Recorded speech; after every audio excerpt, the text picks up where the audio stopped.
Hey guys, Taeian here. Today I want to talk about insulin and its use in bodybuilding.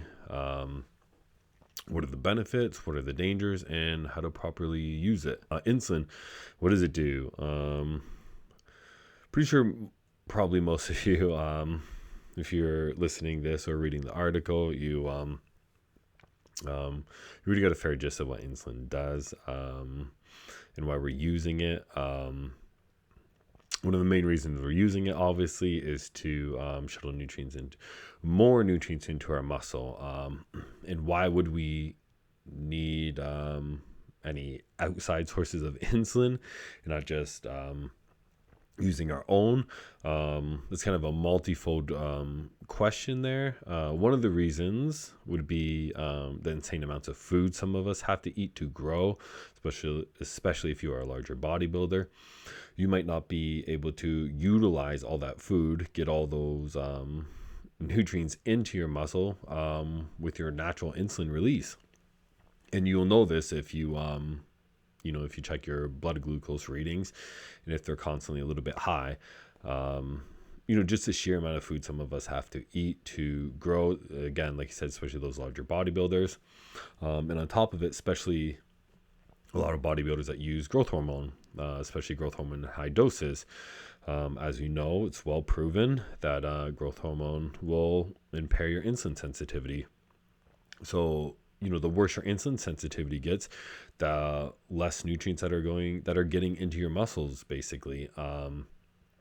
And not just using it for the benefits of muscle building, but also from a health standpoint. If you constantly have elevated blood glucose, especially if it's getting decently high, you're going to destroy your health in many ways. Especially one scary way to bodybuilders is nerve damage. Constantly having elevated blood glucose levels is going to cause nerve damage, or basically what's referred to in the bodybuilding community as palumbolism. When your blood glucose is constantly elevated, it's going to damage the nerves, especially what we see. It's most apparent in the limb muscles. When your nerves get damaged in your arms, your legs, you lose the ability to contract that muscle properly. And you'll see the muscles atrophy. They will shrink, and you see this in diabetics too, that are very poorly managed diabetics. And same goes for the gut, the GH gut, so they call it. The muscles in the intestines, those nerves will also get damaged. When the nerves in the intestines get damaged, the intestines don't contract as strongly as properly as they used to, and that gives you a slow transit time. Food isn't moving as fast throughout the digestive system, and that will lead to a backup of waste, and can lead to a backup of bacteria going into your small intestine, causing small bacterial intestinal overgrowth, or SIBO. So it can impair your digestion multifold. Having elevated blood glucose alone signals it controls your gastric, as one of the mechanisms that control your gastric emptying rate. So when your blood glucose is constantly elevated, your stomach is going to empty at a much slower rate. So your appetite's going to be impaired. You're going to be digesting a lot slower. You're going to be constipated. The constipation is another reason why your gut's going to distend. Unhealthy people can carry well over 15 pounds of feces in your intestines at any given time.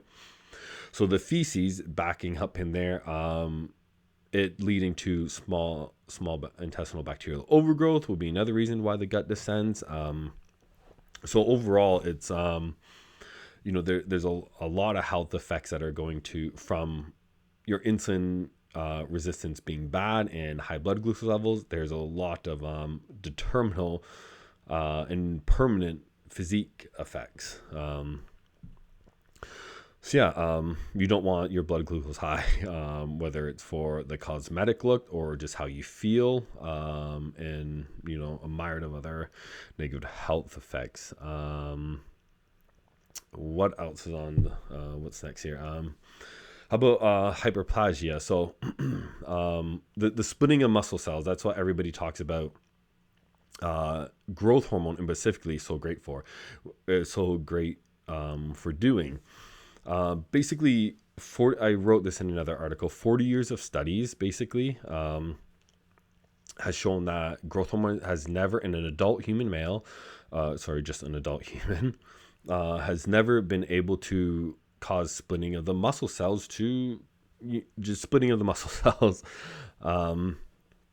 However, what it has been shown to cause in adult humans is tendon and bone growth, which is more proof that it doesn't affect the muscles.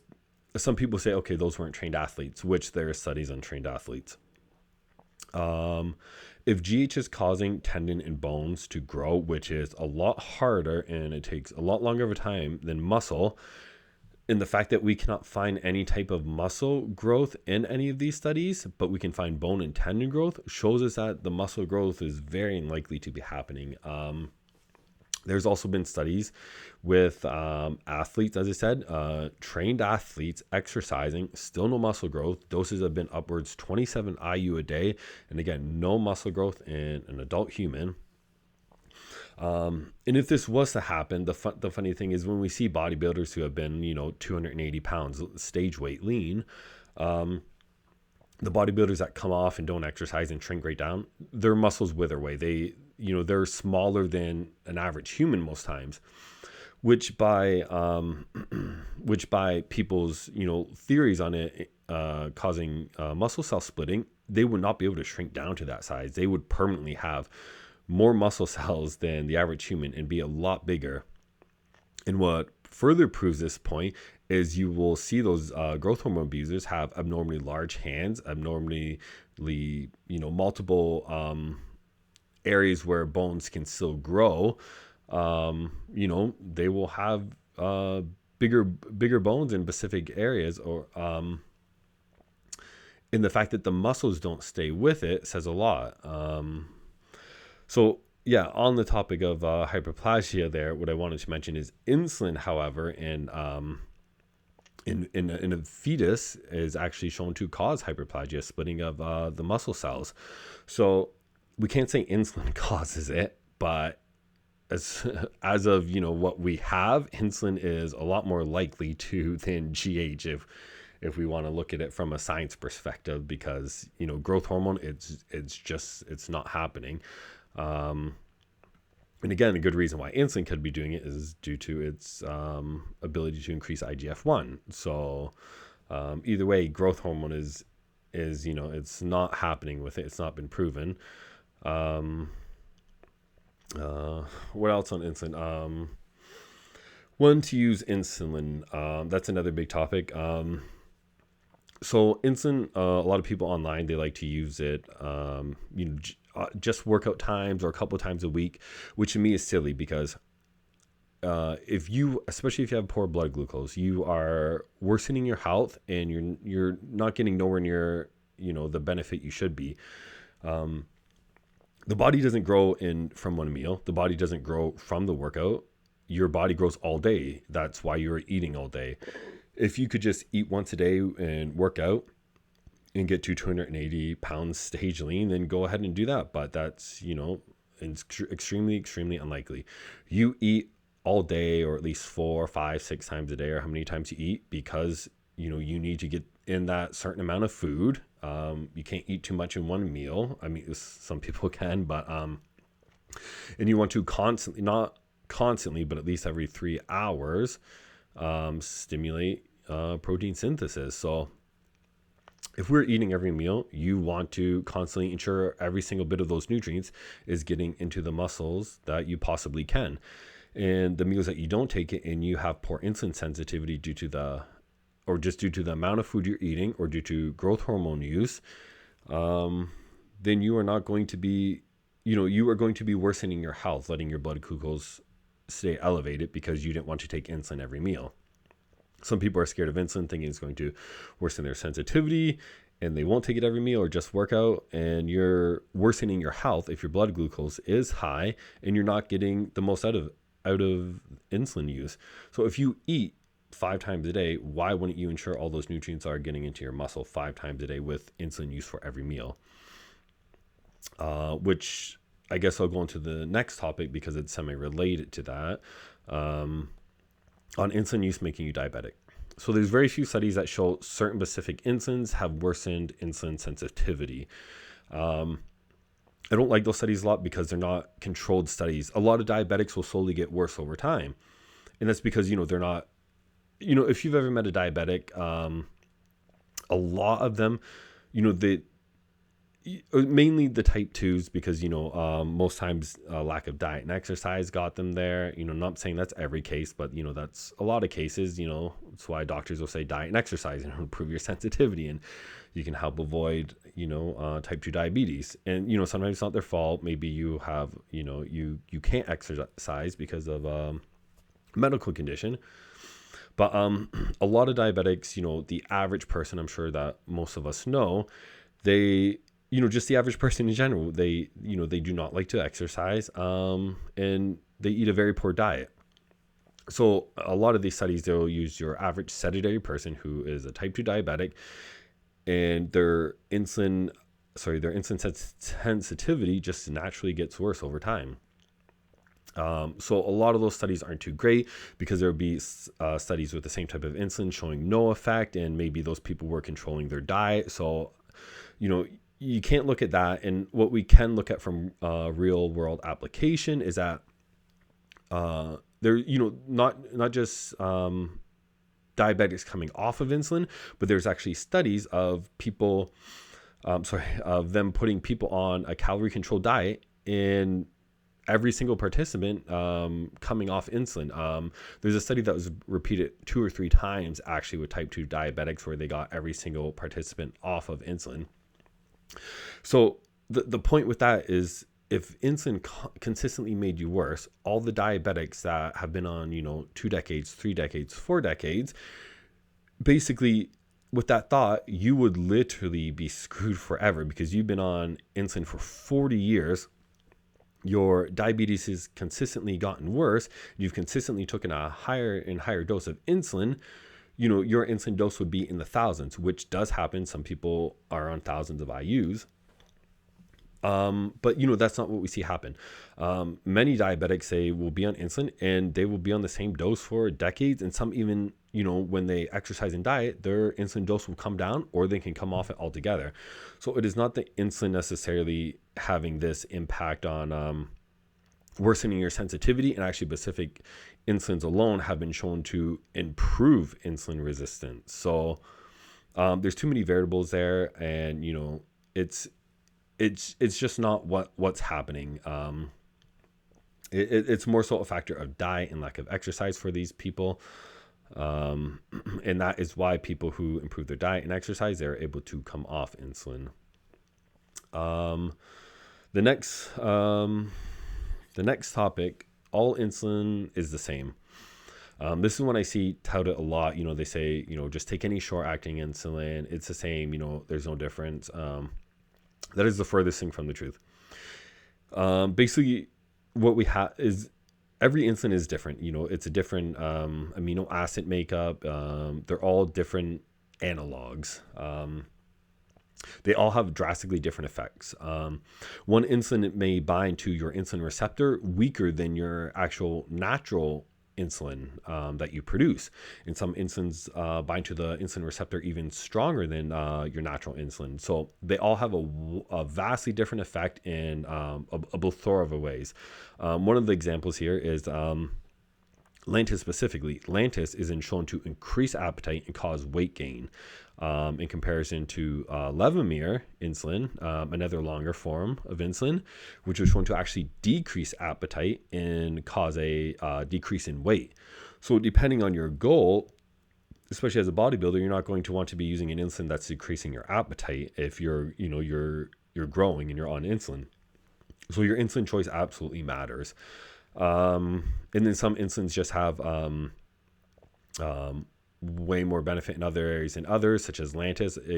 This is my favorite one, by the way. It binds to the IGF-1 receptor 8 times stronger. Even a moderate dose of Lantus, I believe it was 30 IU. Don't quote me on this one. I haven't read the study in a very long time, but I believe it almost doubled the IGF-1 levels. So yeah, not all insulins are the same. Pick your insulin based off your goal and what you're trying to do. Next is when to use insulin. So if you're using Lantus, my favorite for this one is once in the morning only. The reason for this is especially if your blood glucose levels isn't that bad.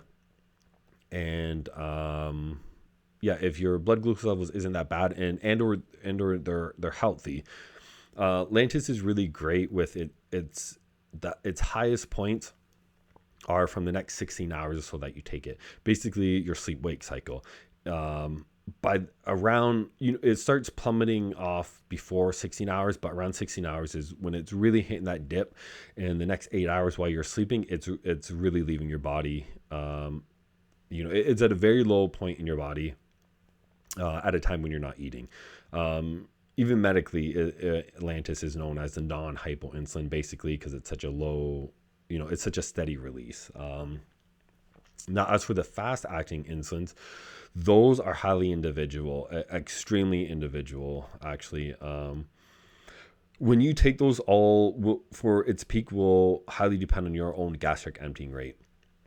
So, and this is proven in studies as well. So, if you have a slow gastric emptying rate, that food is not, the glucose specifically, if you're trying to avoid hypo, is not going to hit your blood till a much later time. Versus somebody who has a fast gastric emptying rate, they would want to take their insulin sooner to pair with the glucose getting into the blood. So yeah, that is something individual, and you have to find it on yourself. It's good to take your blood glucose readings, every 30 minutes for the next 3 hours after a meal. Usually I tell people to kind of get a feel at the rate that especially if you're keeping your meals the same, you having a glucose drink solo is going to be different than a balanced mixed meal. So test your blood glucose, and that'll tell you if you should be taking, some people may want to take their insulin 15 or more minutes before meals. Some people may even want to take it after the meal. That is very individual. My own personal experience is that based off most people's gastric emptying rate, the average being in studies 1.5 hours, I believe. Most people feel best at around the start of the meal taking a fast-acting insulin like Humalog. Again, specifically Humalog. This is not my advice, by the way. I'm just sharing my personal experience. And yeah, that's basically it for timing. I'm only mentioning those two insulins because those are my two favorite with the most benefit, in my opinion.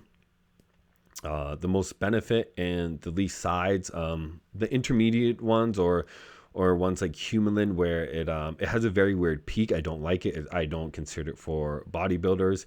The peak is happening at at a much. It's going to be peaking in between meals for most people. If you take it before a meal, it's all over the place. I don't like it. I wouldn't use it if there's other insulins. Now your insulin dosing needs. This one again is highly individual. I hate when people give out advice of 1 IU per 10 gram of carbs. That is, I hate it. I'd rather people just say, base it off your needs. Find out your blood glucose levels and, time them. You're fasting, you're 1, 2, and 3 hours after meals, and base your insulin off of that.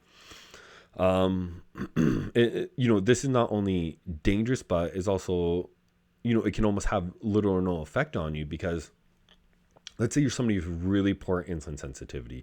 You take 1 IU for 10 grams of carbs, and, a lot of these people have like 100 gram carb shake and take 10 IU because they're thinking, okay, this 10 IU is going to affect me like it affects you, or, how you're thinking is going to affect me. They go and slam 100 grams of sugar or glucose, whatever you take, and then they take 10 IU, but that 10 IU to their body could act like 1 IU. And all of a sudden they just bombard, they already have high blood glucose, their insulin sensitivity is very poor. They slam 100 grams of carbs, their blood sugar shoots through the roof. That 10 IU does nothing to them almost. And, they're now have high blood glucose and are going to suffer the negative health effects of having high blood sugar levels. Or on the other end, you could have amazing insulin sensitivity where 1 IU is, let's just pretend a person 1 IU shuttles properly and leaves you in a safe range 10 grams of carbs. Let's say you have this oddly amazing extra special insulin sensitivity where 1 IU shuttles 10 grams of carbs, but it's shuttling like you took 10 IU because it's your body's acting like you took 20 grams of carbs, let's say, and it's shuttling that, and it leaves you, it ends up leaving you with low blood sugar levels. So yeah, this is very individual. You cannot give somebody a set dose. You need to figure that out on your own.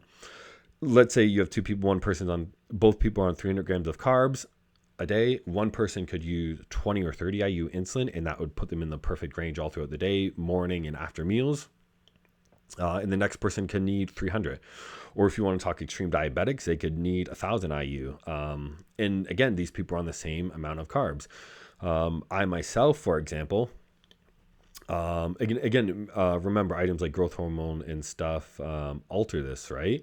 I myself, when I was on MK677, I needed 100 IU of Lantus in the morning and upwards 60 IUs of Humalog before my meals, just so I could be in a normal blood glucose state.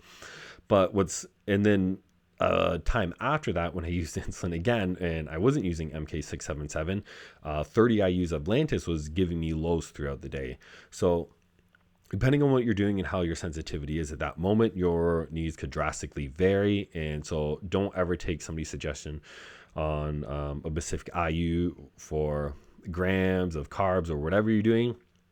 Figure that out on yourself, and it will vary between if you're having a mixed meal or a meal with very low fat. It's very individual. So figure out your own needs on yourself. I'll give this out not as a suggestion, but as something that I see on a majority of users. I would say the average amount that I see, example for Lantus, for somebody who's eating anywhere between 3,500 to 5,500 calories, I'll use as an example. Their Lantus needs would generally, this is without growth hormone, by the way, their Lantus needs could be anywhere from 30 IU to about 70 IU. And some may use Humalog or fast acting with it. Some may not. And I will see their average doses be anywhere from 5 IU to upwards on average 10 IU, especially if Lantus is in there. Some people as high as 20 IU though, fast acting. Again, this is I'm basing off the averages of people that I've dealt with, of I would say having healthy insulin sensitivity to sometimes a little bit poor, and generally a little bit poor because of the sheer amount of food they were eating, so blood glucose was constantly elevated. Again, that's not advice. I'm just giving you my experience of what I've seen. Another thing, does insulin make you fat? I hate this one. If insulin made you fat, your own body's natural production would be constantly making you fat. Insulin does not make you fat. What makes you fat is your diet. Like anybody knows, your diet is where you're going to get fat. So my suggestion on insulin to prevent getting fat, because insulin is going to increase the amount of nutrients that get into your cells. So it could speed up the rate of fat gain if you are eating a diet that makes you gain fat. One of my biggest suggestions, because the main thing people like to do here is avoid fat. Worst thing you can do ever. You're shortchanging your gains. It's very unhealthy. I suggest everybody go read my diet article on or my specific food list on the foods I like, the types of foods, and the specific macro breakdowns of specific foods. So one example I'll give is not all saturated fats, but most saturated fats, because one saturated fat from eggs is going to be different from something like red palm oil. Both high in saturated fats, but very different fatty acid makeups. So if you were examples, studies that are comparing, let's say, palm oil, that saturated fat, to polyunsaturated fats like sunflower oil, they showed where they overfed them 750 calories a day. One group, most of those calories were focused on the sunflower oil, and the other group, or it was sunflower. And the other group was red palm oil, which was mostly saturated fat. They showed the red palm oil group gained almost entirely fat, where the polyunsaturated group gained almost entirely muscle. So I always really stress and make sure that you are not on a diet that is eating the foods or the specific makeup of foods, like specific fatty acids that are going to cause you fat gain. So I like a good bit of fat in my diet. I am very for not extremely for high carb, but I also like my fats high as well. But it's the specific fats that you eat is what's important. So next, I guess the dangers of insulin. This one has been talked about before a lot in the bodybuilding community more recently.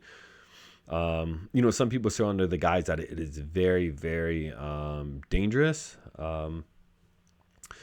And it's very incorrect. It can be dangerous, but it's very incorrect. When we look at the one study that's always quoted, I believe it was almost 200 different suicide attempts with insulin.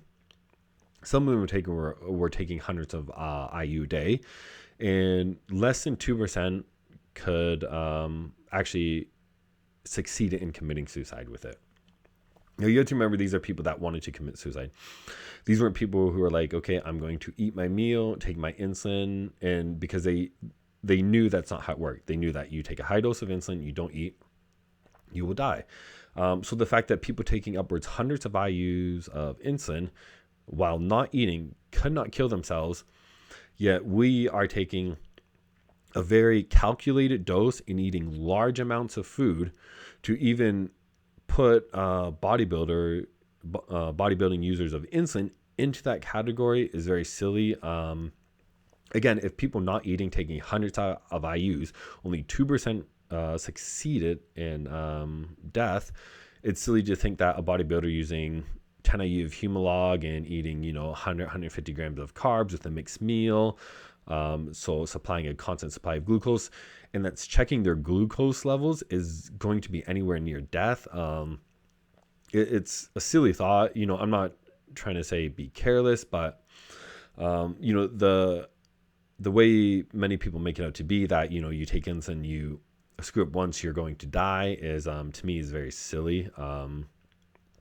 Again, we are taking a calculated dose, especially if you're smart with it, and you time exactly. You already know, you've checked your blood glucose levels. You know what it is in the morning. You know what it is 1, 2, 3 hours after your meals, and you've slowly built up. You are having 100-gram carb meals, and you start off at 2 IU Humalog, okay? And you check how much that lowers your blood glucose levels. You have your next meal, you take 4 IU, your next meal is 6 IU, your next meal 8, 10 IU, and so on. And, you are watching that steady drop, and you see, hey, my insulin is at, my blood glucose is at 120 at the 2-hour mark or the 1-hour mark. And it's, after 3 or 4 hours, it's in the 90 range. And, you are not dipping yourself anywhere near low. Again, I'm not advocating being dangerous, but people acting like taking 5 IU and eating 200 grams of carbs and somebody's going to pass out and die it's not logical in any sense at all.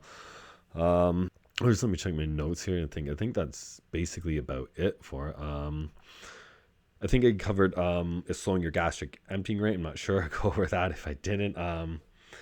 Another issue with blood glucose being high is it slows your gastric emptying. Pretty sure I went over this when I meant an autumn. So if your gastric emptying is slow, your appetite's going to be low. I think that's pretty much it for insulin.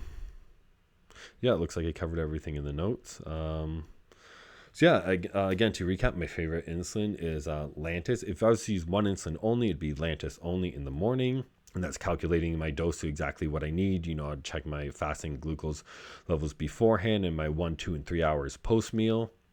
And I'd slowly work up from there. I'm not giving advice here on what to do. I'm just explaining what I would do. If I had no clue what my sensitivity is, I'd probably start Lantus at 10 IU in the morning. and increase it by 5 to 10 IU each day, checking my, my fasting levels. And again, my 1, 2, and 3 hour post meals. As you get more comfortable, I myself, I'd mainly only check my my 3 hour post meal, to see, if you have a normal gastric emptying rate, your blood glucose should be normally settling by then, and see how low the insulin is actually making me. And yeah, that's basically what I would do. And depending on the situation, how big my meals are, if they're really large meals, that is when you want to consider a fast acting insulin with the slow acting. Again, starting low and working your way up each meal or every day, trying, 2 IU more. Again, it really depends on how bad your blood glucose levels are. Myself, when I was on MK77, my blood glucose was so bad, I'd be bumping up 10 IU even a meal or so. Again, that's not my advice. I'm just explaining my personal experience and what I've done. And yeah, so, if it was me and if I was going to figure out my dose, that's exactly what I would do. I'd be checking my levels and figure out the dose per amount of carbs of a mixed meal I'm eating, and figure out the dose I need then. If you are having a glucose, like a pre-workout, intra-workout drink with just carbs, which I don't suggest doing that anyways, that insulin dosage is going to be different from your mixed meal. That's something to remember. Yeah, and I think that's about it. All right, guys, thanks for listening. Take care.